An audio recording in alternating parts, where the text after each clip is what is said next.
नमस्कार। देश के सबसे बड़े न्यूज नेटवर्क टीवी 9 पर आप देख रहे हैं देश का सबसे बड़ा बुलेटिन न्यूज टॉप 9।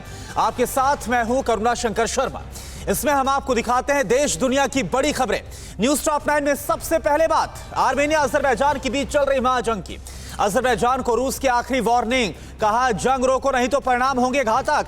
एर्दोआन की अमेरिका को चुनौती, हर अंजाम भुगतने के लिए तैयार पर रहेंगे अजरबैजान के साथ। जंग से जुड़ी इस वक्त की बड़ी खबरें कौन सी है, न्यूज टॉप 9 विध्वंसक महायुद्ध में आप देखिए। आर्मीनिया और अजरबैजान के बीच 24वें दिन भी जंग जारी है। काराबाख में हर तरफ अब लाशें और टूटे आशियाने दिख रहे हैं। जो बच गए हैं उन्हें हर वक्त मौत का डर सता रहा है। पूरा का पूरा शहर अब डर के साये में है। हर वक्त आसमान से बम गिरने का खौफ चेहरों पर साफ देखा जा सकता है। रूस ने अजरबैजान को आखिरी वार्निंग देते हुए कहा है कि अजरबैजान मॉस्को में हुए शांति समझौते को लागू करते हुए तुरंत जंग रोके, नहीं तो नतीजे भुगतने के लिए तैयार रहे। अजरबैजान पर आर्मीनिया ने संघर्ष विराम तोड़ने का आरोप लगाया है। तुर्की के राष्ट्रपति एर्दोआन ने अमेरिका, रूस, फ्रांस पर आर्मीनिया को हथियार सप्लाई करने का आरोप लगाया है। एर्दोआन ने कहा कि हम अजरबैजान के साथ खड़े हैं, अंजाम चाहे जो भी हो, अब तुर्की पीछे नहीं हटेगा और अजरबैजान की मदद करता रहेगा। अजरबैजान के साथ जारी जंग के बीच आर्मीनिया के प्रधानमंत्री निकोल पाशिनियन ने कैबिनेट के साथ आपात बैठक की। बैठक में नागोर्नो काराबाख के हालात और अजरबैजान के हमले का जवाब देने के कदमों पर चर्चा की गई। बैठक में आर्मीनिया के राष्ट्रपति अरमेन सरकिसियन भी मौजूद थे।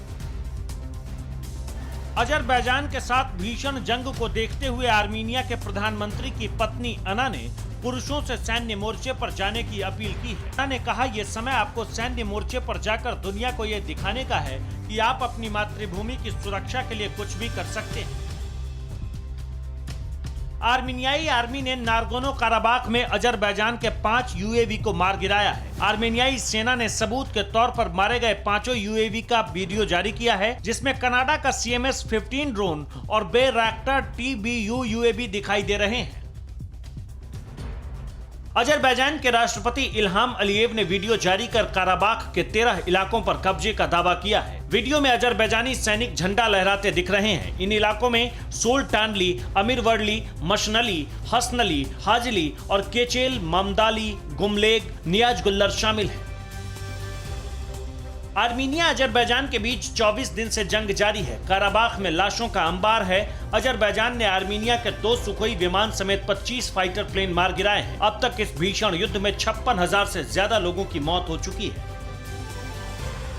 नागोर्नो काराबाख में कब्जे को लेकर आर्मीनिया अजरबैजान में छिड़ी जंग और दक्षिणी काकशस क्षेत्र में तुर्की की बढ़ती दखलंदाजी के बीच रूस अपनी युद्ध क्षमता को परखने में जुटा है। अस्ट्राखान रीजन में रूसी सेना ने अपने एयर डिफेंस सिस्टम S-400 से जमकर युद्धाभ्यास किया। टीवी 9 भारतवर्ष देश का पहला न्यूज चैनल है जो काराबाख के जंगी मैदान में उतर चुका है। खौफ का आलम है, तबाही का मंजर है। ऐसा कोई ठिकाना नहीं जहां पर मौत का साया ना हो। महायुद्ध से जुड़ी हर खबर आपको दिखाते हैं युद्ध भूमि में टीवी 9। अजरबैजान के ड्रोन हमले की वजह से काराबाख के लोग बंकरों में शरण लिए हुए हैं। हर घर और होटल के नीचे बंकर बने हुए हैं। टीवी 9 भारतवर्ष की टीम मिसाइल हमले से बेखौफ उन्हीं बंकरों में ठहरी हुई है। यहाँ पर कभी भी ड्रोन अटैक हो सकता है, कभी भी एयर स्ट्राइक हो सकती है और लगातार हो रही है। मकान, होटल, घर सब जमींदोज हुए जा रहे हैं।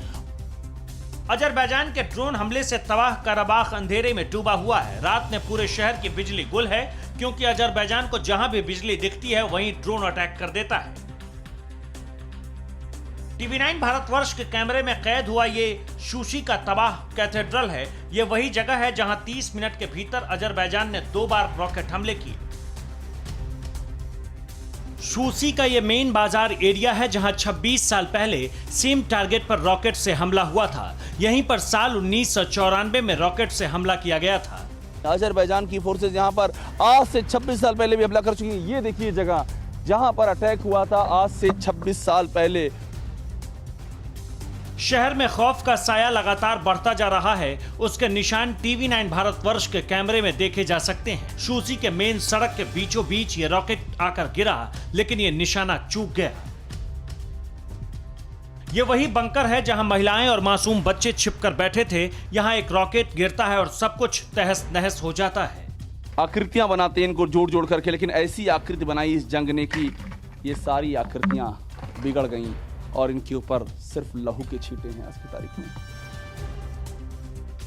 नारगोनो काराबाख में अजरबैजान के खिलाफ मातृभूमि की रक्षा के लिए लड़ते हुए शहीद हुए पूर्व सांसद रुस्तम और उनके बेटे राफायल को सैन्य सम्मान के साथ आखिरी विदाई दी गई। TV9 भारतवर्ष ने आर्मीनिया के बैटलफील्ड से इन बाप बेटे की बहादुरी की कहानी आप तक पहुंचाई थी। अजरबैजान के खिलाफ नारगोनो काराबाख में लड़ रहे आर्मीनियाई सैनिकों के लिए हर देशवासी मदद भेज रहा है। राजधानी येरेवन की सड़कों में यह बच्चा पिछले 2 दिन से सैनिकों की मदद के लिए पैसे इकट्ठा कर रहा है। लोग बच्चे की देशभक्ति देखकर गर्व महसूस कर रहे हैं।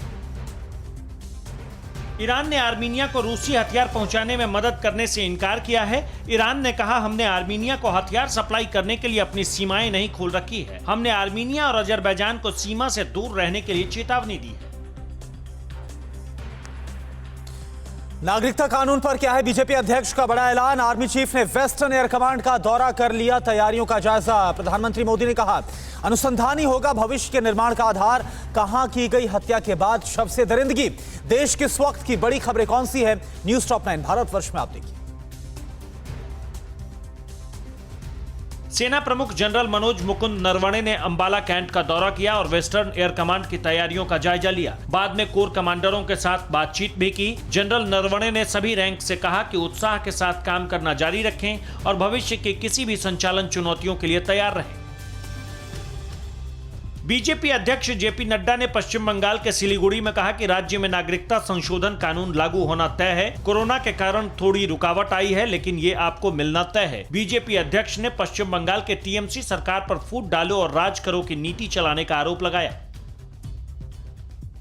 ग्रैंड चैलेंजेज एनुअल मीटिंग 2020 को संबोधित करते हुए पीएम मोदी ने कहा कि कोरोना के केसों में लगातार कमी हो रही है। भारत में सबसे ज्यादा रिकवरी रेट है और देश वैक्सीन की दिशा में फ्रंट पर है। इसके अलावा पीएम ने कहा कि भविष्य इनोवेशन में निवेश करने वालों का होगा। गुरु नानक देव की 551वीं जयंती पर पाकिस्तान ने भारतीय सिखों को आमंत्रित किया है। भारतीय श्रद्धालुओं को प्रवेश के लिए 5 दिवसीय वीजा की पेशकश की जाएगी। ननकाना साहिब में 27 नवंबर से 3 दिन के उत्सव गुरु पर्व की शुरुआत होगी। दुनिया भर से इस मौके पर लाखों की संख्या में श्रद्धालु इकट्ठा होते हैं। केंद्र के कृषि कानूनों के खिलाफ पंजाब विधानसभा में आम आदमी पार्टी विधायकों का प्रदर्शन जारी है। पार्टी के विधायक रात को खाना खाने के बाद विधानसभा में ही सो गए। नेता विपक्ष ने कहा कि कांग्रेस केंद्र सरकार के साथ फिक्स मैच खेल रही है और जानबूझकर इस बिल या प्रस्ताव की कॉपी को सार्वजनिक नहीं किया जा रहा है। इमरती देवी पर विवादित बयान देने वाले पूर्व सीएम कमलनाथ ने अपने बयान पर खेद जताया है और कहा कि मैंने किसी का अपमान नहीं किया, लेकिन अगर किसी को बुरा लगा तो उन्हें खेद है। इसके अलावा उन्होंने कहा कि यह साधारण उपचुनाव नहीं, राज्य के भविष्य का चुनाव है। बीजेपी लोगों का ध्यान बांट रही है। यूपी के हाथरस में सीबीआई की टीम ने कोतवाली चंदपा में सस्पेंड सीओ, इंस्पेक्टर और हेड कांस्टेबल से लंबी पूछताछ की और मामले में कई अहम सबूत जुटाए। सीबीआई की एक टीम अलीगढ़ पहुंची और मामले से जुड़े सबूत सीज कर ले गई। यूपी के प्रतापगढ़ में प्रतियोगी परीक्षा की तैयारी कर रहे छात्र की हत्या करने के बाद शव के साथ दरिंदगी का मामला सामने आया। युवक की जुबान और गुप्तांग को काट दिया गया है। पुलिस ने मामले में आरोपियों को हिरासत में ले लिया और शव को पोस्टमार्टम के लिए भेजा गया। तेलंगाना में मौसम विभाग के भारी बारिश के चेतावनी के बाद जीएचएमसी ने हैदराबाद के तालाब कट्टा इलाके में लोगों को चेतावनी दी और निचले इलाकों में रहने वालों से फंक्शन हॉल में आने और 2 दिन बिताने की अपील की। मौसम विभाग ने राज्य के कई हिस्सों में 21 अक्टूबर तक बारिश होने की संभावना जताई है। और अब बात बिहार विधानसभा चुनाव के आखिर राहुल गांधी कब से शुरू करेंगे बिहार में चुनाव प्रचार। चिराग ने क्यों कहा कुर्सी के खेल में माहिर है नीतीश कुमार। लालू ने नीतीश पर कसा तंज। बिहार चुनाव से जुड़ी बड़ी खबरें कौन सी हैं, news top 9 battle of Bihar में आप देखिए। कांग्रेस नेता राहुल गांधी बिहार में 23 अक्टूबर से चुनाव प्रचार की शुरुआत करेंगे। 23 अक्टूबर को राहुल गांधी नवादा के हिसुआ और भागलपुर के कपलगांव में 2 रैलियों को संबोधित करेंगे। 23 अक्टूबर से ही प्रधानमंत्री मोदी भी बिहार में चुनाव प्रचार की शुरुआत कर रहे हैं। यूपी के सीएम और बीजेपी के स्टार प्रचारक योगी आदित्यनाथ आज से बिहार में चुनाव प्रचार की शुरुआत करेंगे। बिहार में पहले फेज की वोटिंग 28 अक्टूबर को होनी है। योगी आदित्यनाथ रोजाना 3 रैलियों को संबोधित करेंगे। बिहार में सीएम योगी की कुल 18 रैली होगी। आरजेडी नेता तेजस्वी यादव ने गया में एक रैली को संबोधित करते हुए मुख्यमंत्री नीतीश कुमार पर जमकर हमला बोला। खराब कानून व्यवस्था, भूखमरी और पलायन, बेरोजगारी के मुद्दे पर नीतीश कुमार को घेरा और तेजस्वी ने अपने 18 महीने के डिप्टी सीएम रहते हुए की उपलब्धियों को भी गिनवाया। बिहार चुनाव के पहले चरण की वोटिंग में कुछ ही दिन बचे हैं। सभी पार्टियां चुनाव प्रचार में पूरी ताकत के साथ जुट गई है। रैलियों में उमड़ी भीड़ को देखकर लग रहा है जैसे कोरोना बिहार से गायब हो गया है। चुनाव आयोग की कोशिश के बावजूद कोरोना नियमों की सरेआम धज्जियां उड़ाई जा रही है। बिहार चुनाव में उम्मीदवार भीड़ जुटाने के लिए कई तरीके अपना रहे हैं। दरभंगा के बहादुरपुर विधानसभा के निर्दलीय उम्मीदवार नचारी मंडल भैंस पर सवार होकर नामांकन करने पहुंचे। कल गया में उलेमा पार्टी के उम्मीदवार भी भैंस पर बैठकर प्रचार करते दिखे थे। बिहार के डिप्टी सीएम सुशील मोदी ने लालू राबड़ी पर निशाना साधते हुए कहा कि बिहार में पहले अपराध, अपहरण और नरसंहार का बोलबाला था, लेकिन अब सरकार बदल गई है। हम अब वो जंगल राज लौटकर नहीं आने देंगे। अब बिहार में सुशासन का राज चलेगा। बिहार में मतदान की तारीख जैसे जैसे नजदीक आ रही है, सियासी पारा गर्माता जा रहा है। लालू यादव ने सीएम नीतीश कुमार पर निशाना साधते हुए कहा कि अब वो थक गए हैं, उन्हें आराम की जरूरत है। आराम करने के लिए उन्हें हिंद महासागर भेजा जाए। सीएम नीतीश कुमार ने लालू राबड़ी राज को याद दिलाते हुए कहा कि बिहार में पहले अपराध और गुंडों का बोलबाला था। तेजस्वी यादव के 10 लाख नौकरी के वादे पर भी नीतीश कुमार ने तंज कसा कि नौकरी तो दे देंगे पर वेतन देने के लिए पैसा कहां से आएगा। एलजेपी अध्यक्ष चिराग पासवान ने मुख्यमंत्री नीतीश कुमार पर जोरदार हमला बोला है। चिराग ने कहा नीतीश कुमार ने 5 साल में कोई काम नहीं किया, वो बिहार को बर्बाद करने में लगे हैं। नीतीश कुमार ने कुर्सी के खेल में बिहारियों का 5 साल बर्बाद कर दिया। और वहीं दिल्ली में प्रदूषण से निपटने के लिए रेड लाइट ऑन हो गई है, गाड़ी ऑफ की मुहिम शुरू हो गई है। कहां पर हुई पान मसाले की लूट, कहां पर बहादुर युवती ने खुद को अगवा होने से बचाया और चावल के छोटे से दाने पर गीता सार।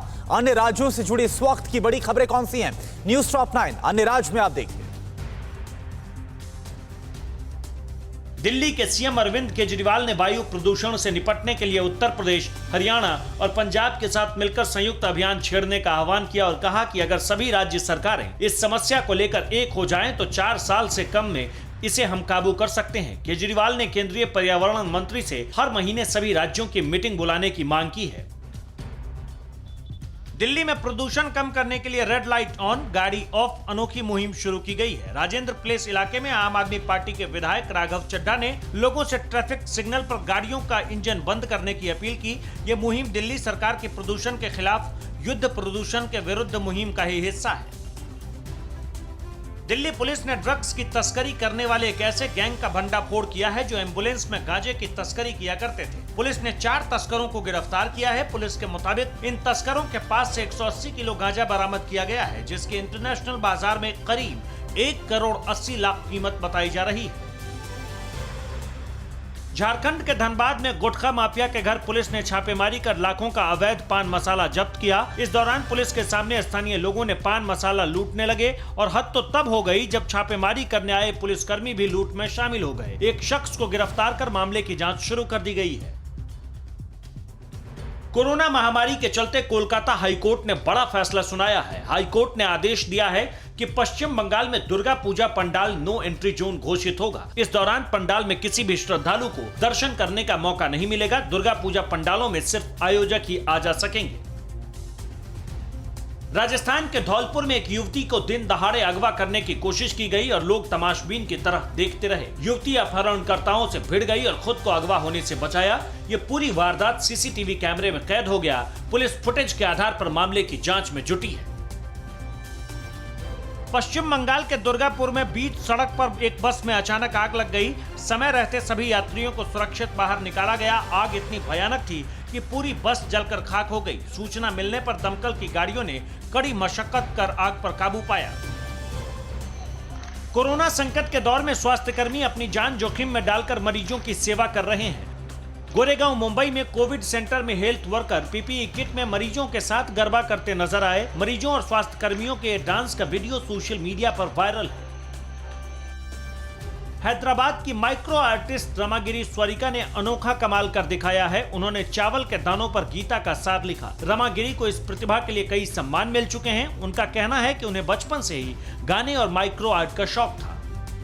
न्यूज़ टॉप 9 रोज सुबह 7 बजे और शाम 7 बजे सिर्फ TV9 भारतवर्ष पर।